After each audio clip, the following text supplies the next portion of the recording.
42,29% de taux d'exécution physique contre 18,12% de taux d'exécution financière. Voilà ce qu'affiche l'état de mise en œuvre au 30 juin du programme de travail et budget annuel 2023 du projet communautaire de relèvement et de stabilisation pour le Sahel, PCRSS. Le comité de pilotage du projet s'est réuni pour sa toute première session le 31 juillet pour examiner le rapport d'activité, échanger sur les difficultés rencontrées et dégager les perspectives pour le reste de l'année.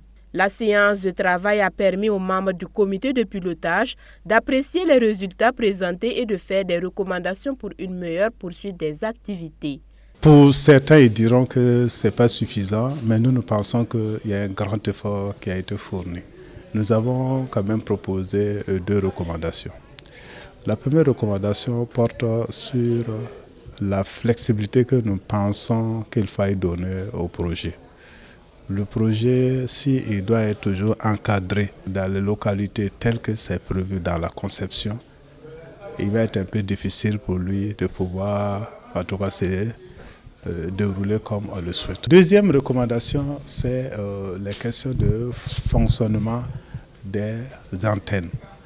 On a constaté qu'il y a des difficultés pour la remontée des informations dans le cadre de la mise en œuvre du projet.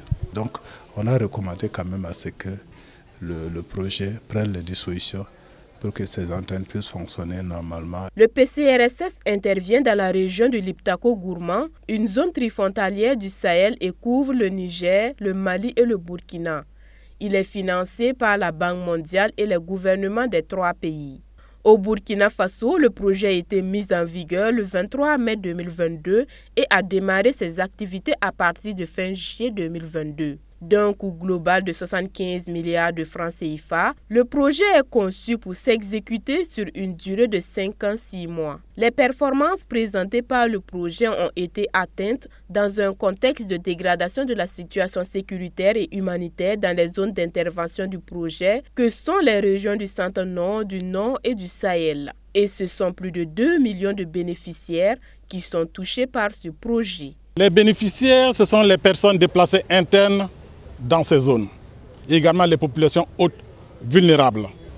Les activités ont été identifiées par les communautés, les délégations spéciales et également les services techniques déconcentrés de l'État dans les différentes communes où nous intervenons. Et pour cette année, c'est près de 300 tonnes de semences et d'engrais qui sont mis à la disposition des producteurs avec l'appui technique des services techniques déconcentrés de l'État.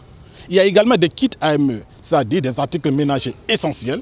Le projet a consenti pour cette année à acquérir 38 000 kits pour ces populations déplacées internes et également pour les populations hautes vulnérables avec l'appui toujours des directions régionales déconcentrées de l'action humanitaire.